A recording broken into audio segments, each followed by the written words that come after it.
Hello student, good evening to all of you. Welcome to my YouTube channel BSc Bio वाला। तो बच्चों आज हम देखेंगे types of chromosome. Last lecture में आप लोगों ने क्रोमोसोम का स्ट्रक्चर देख लिया था। एक बार आपको रिकॉल करवा देते हैं इस क्रोमोसोम के स्ट्रक्चर से। आप देख रहे हैं ये क्रोमोसोम है। क्रोमोसोम को जो कवर करने वाली मेम्ब्रेन है, लेयर है, उसको बोलेंगे पेलिकल, और जो इसके अंदर फ्लूइड है उसको बोलेंगे मैट्रिक्स ना। क्रोमोसोम में जो ये थ्रेड लाइक स्ट्रक्चर आपको ऐसे हाईली कॉइल्ड दिख रहा है, ये है क्रोमोनीमेटर ना। और क्रोमोसोम के दोनों जो आर्म है एक दूसरे से यहाँ प्राइम सेंट्रोमियर के द्वारा जुड़े होते हैं। सेंट्रोमियर के चारों तरफ काइनेटोकोर होता है, इसी से स्पिंडल फाइबर सेल डिवीजन के समय जुड़ते हैं। क्रोमोसोम में प्राइमरी कंस्ट्रक्शन के अलावा सेकेंडरी कंस्ट्रक्शन भी होते हैं ना। और जो क्रोमोसोम का टर्मिनल एंड होता है उसको बोलेंगे टीलोमियर। टीलोमियर दोनों एंड पे हो सकता है, इस पे भी हो सकता है। ठीक, कभी कभी क्रोमोसोम में सेकेंडरी कंस्ट्रक्शन पे ये सेटेलाइट बॉडी प्रेजेंट होती है, तो उसको क्या बोलेंगे, जिस क्रोमोसोम में सेटेलाइट बॉडी होगी उसको बोलेंगे सेट क्रोमोसोम। इतना आपको समझ में आ गया। आप nuclear organization part of DNA का बताइए। एनओआर जो रीजन है क्रोमोसोम का, एनओआर रीजन है, इसका क्या फंक्शन है, आप कमेंट बॉक्स में कमेंट करके बता दीजिए।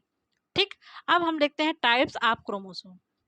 टाइप्स ऑफ क्रोमोसोम, जो ये क्रोमोसोम का टाइप्स है वो किस बेसिस पे यहाँ पे किया गया है। On the basis of centromere chromosome are are 4 type. देखिए ये सेंट्रोमियर था ना क्रोमोसोम के, ये बीच में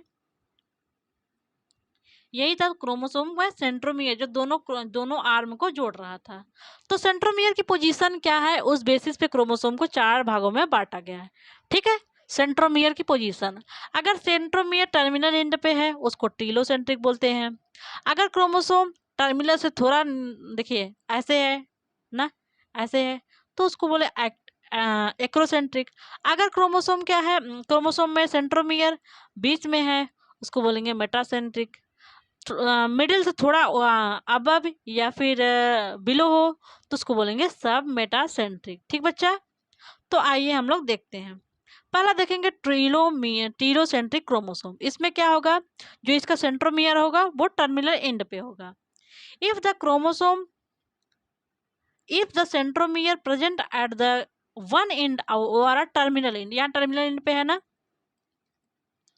ये क्रोमोसोम है, क्रोमोसोम के टर्मिनल एंड पे सेंट्रोमियर प्रेजेंट है, देन इट इज कॉल्ड टीलोमेरिक। तो इस क्रोमोसोम को क्या बोलेंगे, टीलोसेंट्रिक क्रोमोसोम। अगर क्रोमोसोम में सेंट्रोमियर टर्मिनल एंड, ये टर्मिनल है इसका ना, या यहाँ भी हो सकता है, यहाँ भी हो सकता है, कहीं भी हो सकता है। अगर टर्मिनल एंड पे क्रोमोसोम प्रेजेंट, क्रोमोसोम में सेंट्रोमियर प्रेजेंट है उसको बोलेंगे टीलोसेंट्रिक। कोई कंफ्यूजन नहीं होना चाहिए। इसका शेप आपको किसका दिख रहा है, राड की तरह दिख रहा है ना, राड की तरह, इसीलिए इसको बोलेंगे, इसका शेप होता है राड शेप्ड। तो टीलोसेंट्रिक क्रोमोसोम क्या है, जिस क्रोमोसोम में सेंट्रोमियर टर्मिनल एंड पे होगा उसको बोलेंगे टीलोसेंट्रिक क्रोमोसोम। नेक्स्ट क्या, एक्रोसेंट्रिक क्रोमोसोम। एक्रोसेंट्रिक क्रोमोसोम क्या होता है, वो एकदम जानते हैं ये है ना, थोड़ा सा एकदम कह लीजिए आप, एकदम एपिकल एंड पे कह लीजिए, यहाँ एपिकल एंड पे होगा सेंट्रोमियर। ये गलत फिगर बनाया गया है, okay.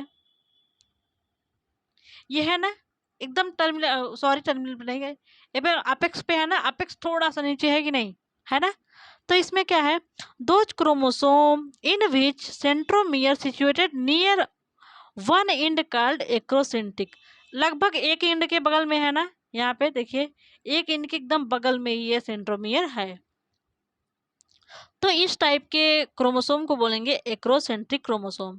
In this type of chromosome one chromosomal arm which are smaller, ये स्मॉलर है ना, स्मॉलर आर्म, और एक आर्म इसका क्या है larger, okay, other arm is larger.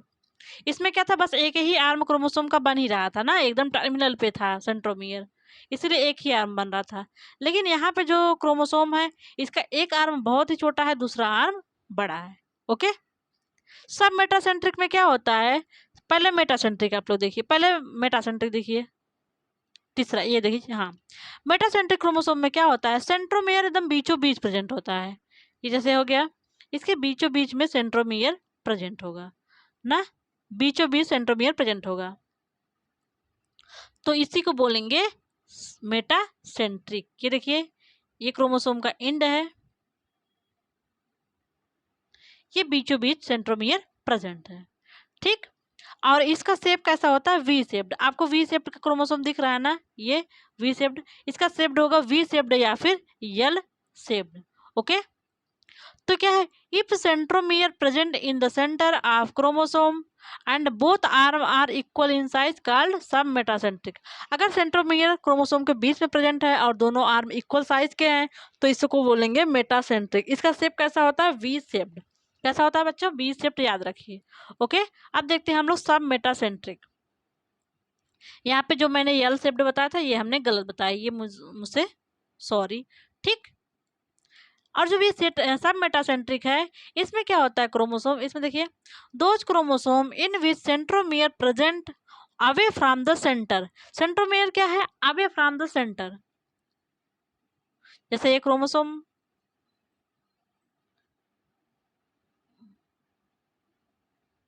Chromosome क्या है, सेंटर से थोड़ा सा दूर होगा, ये सेंटर इसका होगा, उससे थोड़ा सा दूर है सेंट्रोमियर। ओके, क्या है, those chromosome in which centromere present away from the centre, one chromosomal arm is short. इसमें एक क्रोमोसोमल आर्म शार्ट होगा, while what is smaller while other chromosomal arm is somewhat larger called submetacentric chromosome। अब देखिए, ये centre से थोड़ा सा above है ना, और एक आर्म इसका छोटा है, एक आर्म थोड़ा सा बड़ा है, ये इसका हो गया सेंट्रोमियर। इसका शेप क्या होगा, एल शेप्ड या फिर जे शेप्ड। देखिए ऐसे बन रहा है इसका, एक आर्म थोड़ा सा बड़ा है, एक आर्म थोड़ा छोटा है। ये आपको एल शेप्ड या जे शेप्ड का स्ट्रक्चर दिख रहा है ना, तो इस टाइप के क्रोमोसोम का शेप क्या होगा, एल शेप्ड या जे शेप्ड। आपको एक स्ट्रक्चर हम लेकर आए हैं आपके लिए, यहाँ देखिए, ये देखिए आपका हो गया टीलोसेंट्रिक क्रोमोसोम, ये है एक्रोसेंट्रिक क्रोमोसोम, है ना, और ये है आपका मेटासेंट्रिक क्रोमोसोम, ये मिडिल में है, ये है आपका सब मेटासेंट्रिक क्रोमोसोम। ये रॉड शेप्ड है ना, ये वी शेप्ड है, और ये एल शेप्ड या फिर जे शेप्ड है। ठीक, यहाँ पे आपको शेप दिखाया गया क्रोमोसोम का। इसमें सेंट्रोमियर क्या है, टर्मिनल एंड पे एकदम है। इसमें सेंट्रोमियर थोड़ा सा अपेक्स थोड़ा सा नीचे है, और इसमें सेंट्रोमियर बीच में है। इसमें सेंट्रोमियर सेंटर से थोड़ा सा दूर है, अवे फ्रॉम सेंटर। ओके बच्चा, तो ये हो गया आपका शेप ऑफ क्रोमोसोम। आप फंक्शन ऑफ क्रोमोसोम को देख लीजिए। Chromosome is bearer of gene, chromosome में जो क्रोमोनीमेटा थे उसी पे तो जीन प्रेजेंट थे, ऐसे ऐसे क्रोमोमियर पे ना। तो ये क्या करता है, chromosome is bearer of gene, chromosome पे जीन प्रेजेंट होते हैं, which transfer the heredity character from one generation to next generation. ये क्या करता है, हेरिडिटी करेक्टर को एक जनरेशन से दूसरे जनरेशन में पास करता है। क्या करता है, जो हेरिडिटी वाला करेक्टर है, जैसे मान लीजिए हमारे ब्लड में हीमोग्लोबिन का कैसा अमाउंट है, सॉरी, या फिर हमारी जो आई का कलर देख लीजिए, उस करेक्टर को ट्रांसफर करना हो, या फिर हमारे बाल का कलर, हेयर कलर देख लीजिए, उस करेक्टर ट्रांसफर हो, या फिर स्किन कलर के करेक्टर को ट्रांसफर करना हो, तो जैसे ये क्या होते हैं, हमारे एक जनरेशन से दूसरे जनरेशन से करेक्टर को पास करने के लिए क्रोमोसोम हेल्प करते हैं, क्योंकि क्रोमोसोम पे ही जीन प्रेजेंट होते हैं। तो थैंक यू सो मच बच्चों, मिलते हैं नेक्स्ट लेक्चर में।